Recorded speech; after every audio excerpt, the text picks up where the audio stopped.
potential without systematic obstacles from the state. For them and the future generation, we keep moving. Not to give up, but to stand together. We did not get the Nigeria, and we will not get the Nigeria of our dreams on a platter of gold. We will fight for our land, but not with bullets, or guns, or arrows, or spears, but with love, faith, with the truth, and strongly holding to the unity of our brotherhood. We bled, and we are still bleeding. But know this truth. We will recover. We did not choose Nigeria. She chose us, and we refuse to let her down. We are a generation that understands that we, not me, is why we fight. We are the voice of many. We may be faceless, but not nameless. We may be headless, but not structureless. Though we have survived too much and less, doesn't make us useless. There's a reason why they call us the coconut head generation. Shun the naysayers, the onlookers and bystanders, and those who seek to divide us along tribal and religious lines. Those who try to use fear, hate, and intimidation as a weapon. By all means, don't lose focus.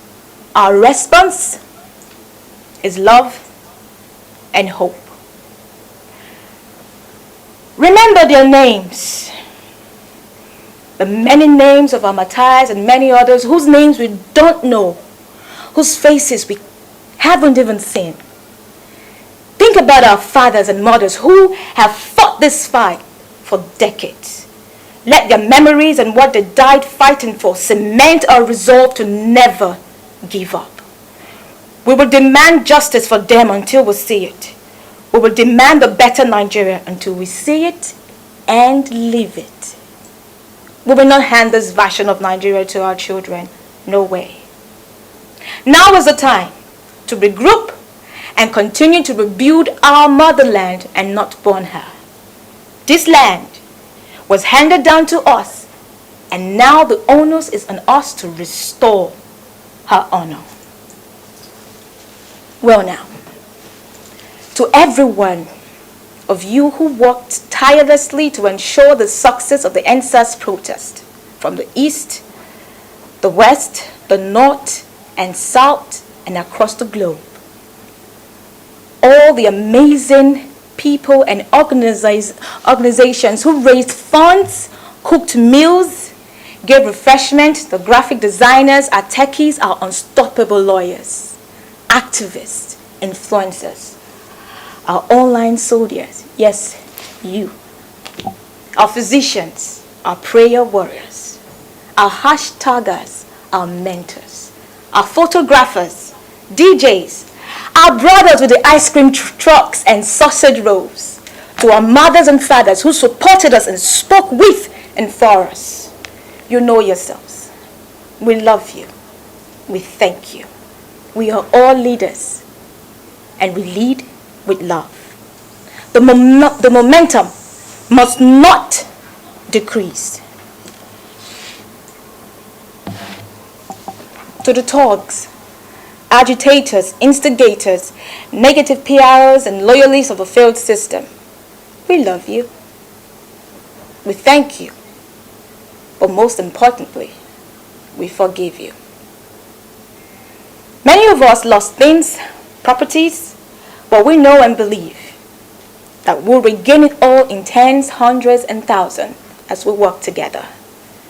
To our brethren who lost their lives, to our beloved sisters who were violated, to the first men who lost their lives in the line of duty, to the families of the victims affected by the rot of the system, we send all the love in our hearts your way. We love you. We can't replace what you have lost, but we promise to stand for the future we fight, and we are all fighting for. We will never relent until justice is served. To our brothers and sisters around the world still standing in solidarity with the vision and mission of a great Nigeria, we thank you. You make waking up these past days for many of us at home worth it. Keep the spirit and never let it die.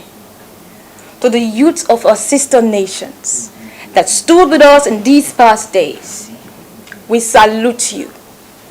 Someday soon, we'll live in a greater Africa where tears and pain won't be an everyday story. To our distinguished governors and our elder statesmen and women across the country, we thank you for each role you have played in all these recent days since the 60th independence celebration of our beloved country.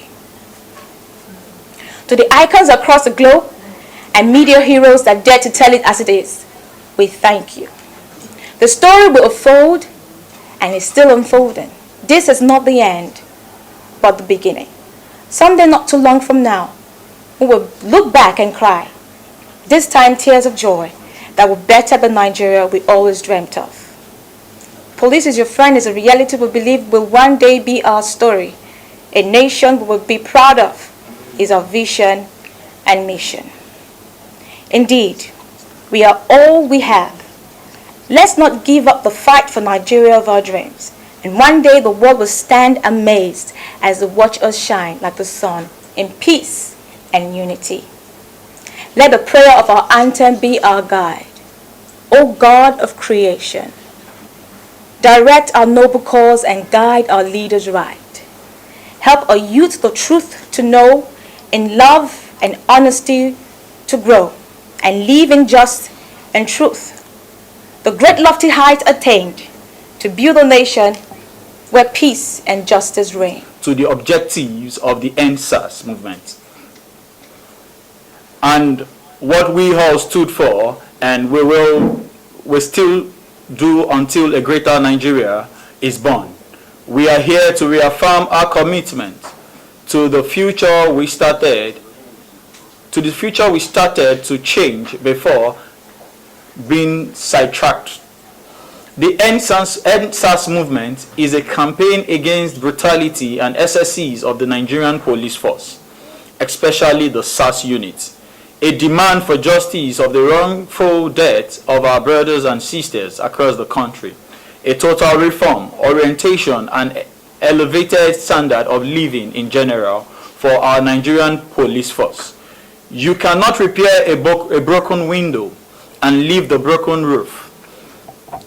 That is why we clamor for good governance from the top of the grassroots in Nigeria. We sympathize with the family and victims affected, and to those who have been unjustly taken away from us. We are indeed very sad about this. The peaceful protest of the EndSARS movement was never a part of any form of violence or the gross misconduct that ensued during and after the miscarriage of our civic rights and demand as Nigerian youths. We outrightly condemn such acts that have displayed itself one way or the other.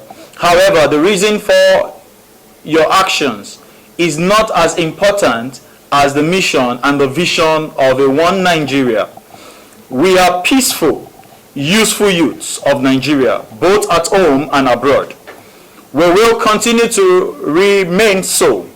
To those amongst us contaminated with the disease of the rot in the system, we wish to quickly recover as we all would play our part in making sure no one is left behind in the pursuit of our great nation. You are not useless. The hand you used to destroy can be taught the heart and the act to build.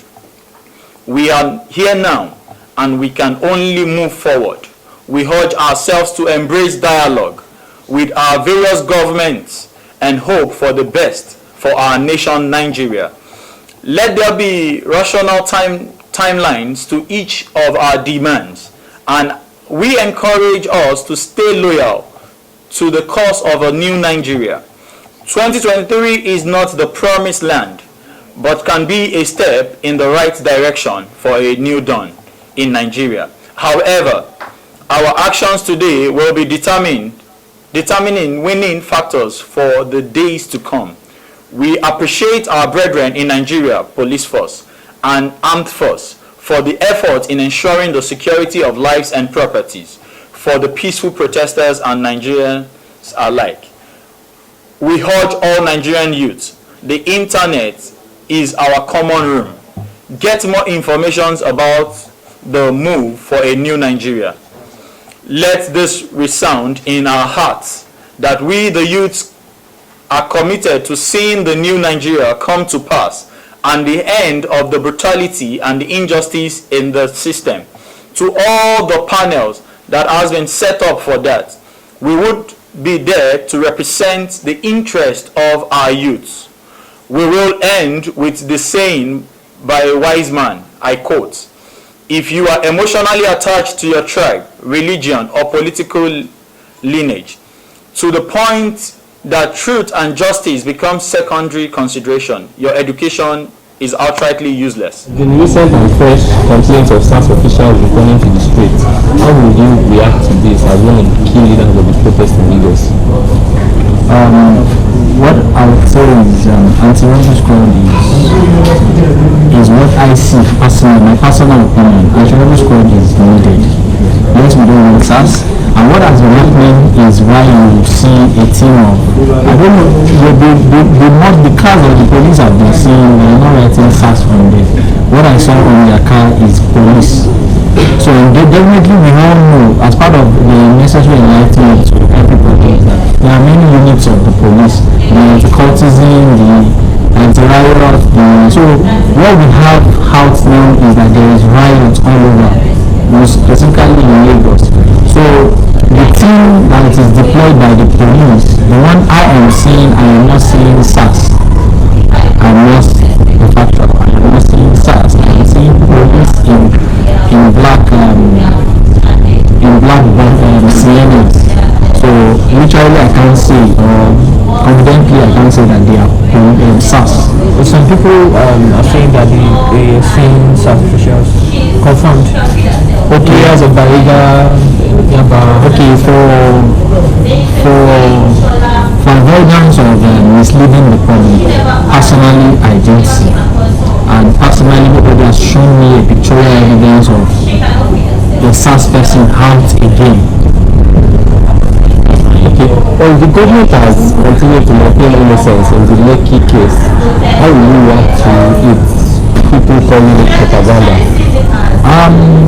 In the best of my ability and my understanding, I would say that I share the sentiment that it is propaganda of the truth, because the same thing that happened to Lekki, the experience happened to my team first on the 8th of October at Alausa.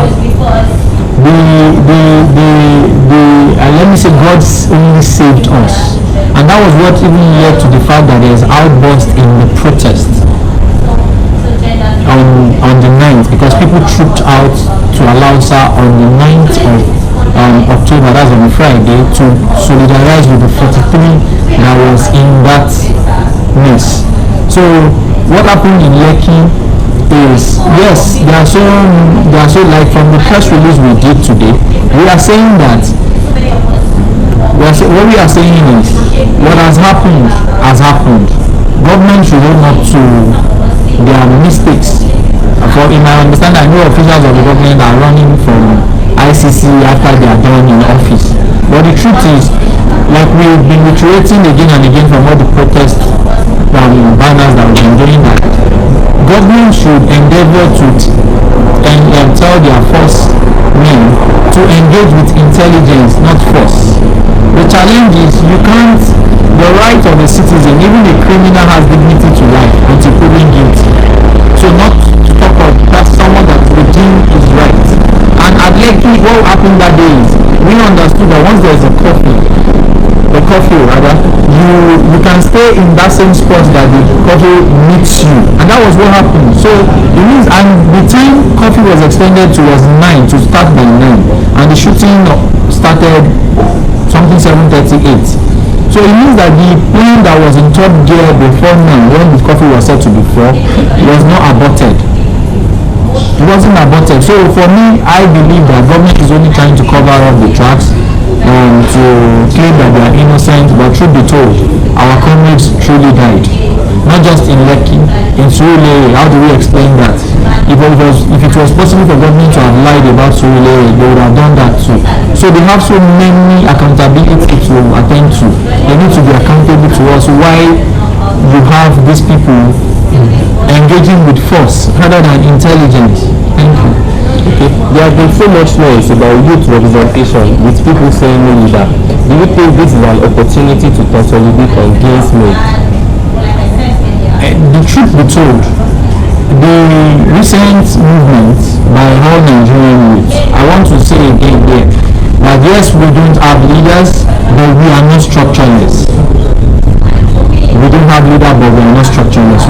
What we are saying is there is need for us as the people to trust the government before we can put out that okay, so person should represent us.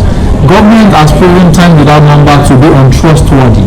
That is the way where the challenge is. So they should not continue to propagate the idea that we are saying that we don't have leaders. We have structures. We know people of high integrity that we can present to be on dialogue, on the table of dialogue with them. But what we are afraid of is the fact that they just want us to go in while they continue with their same attitude. So we are saying that government needs to do better. We need to trust them better, then we can all align. Lastly, how do you think the people should act moving forward to sustain progress made by the protest? Thank you very much. Like we started the 72 when we embarked on the 72 hours protest, there is a rules of engagement in which our group has always reiterated, and which is the 3C of a movement: the consultation, the consolidation, and the confrontation. Yes, while we even apply the last C of confrontation, we are a people that will never lose sight on consolidation and consultation rather. So what we are appealing to every youth at this junction is that we should embrace dialogue. It is where our success lies.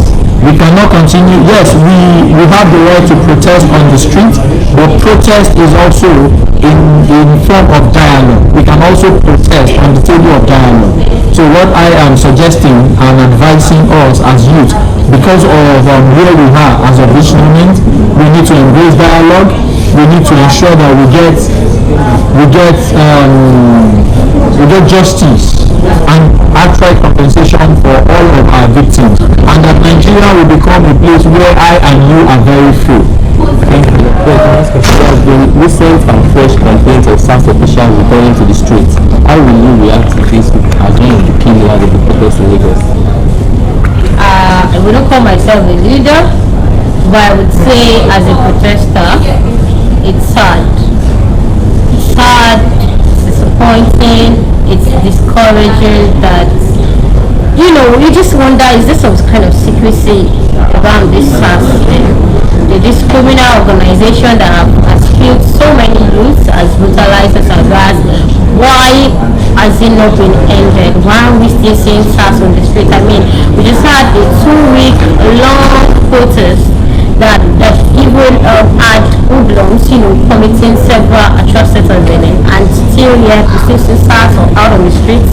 It's sad. The government has continued to maintain innocence in the Lekki case. How will you react to people calling it propaganda? Well, I think the test of time will tell, because if the government says it's otherwise, then the people that have evidences have them. So time will tell. We'll all come. There'll be a time where we'll all come to a table and everybody will table their evidences. So time will tell. We have live videos. We have people coming out and talking. So time will tell. There have been people saying no leader. Do you think this is an opportunity to consolidate on the gains made? Well, I think that we also need to maintain the whole thing of the whole leaders protest. We also need to have representative, because at a point in time we have to come to a dialogue. We're not about overthrowing the government. This protest is not about anarchy. It's about ending police brutality, and in essence, which police brutality is an offshoot of bad government, ending bad government. So at this point in time, we would have to have representatives that have strong voices that will be able to sit down and dialogue. Okay, lastly, how do you think the people should act moving forward to sustain progress made by the protest? There's one thing that has always characterized the protest: unity. Unity. You don't come to the protest ground and you see there's this Igbo, there's this Hausa, there's this Yoruba, everybody wants to go and so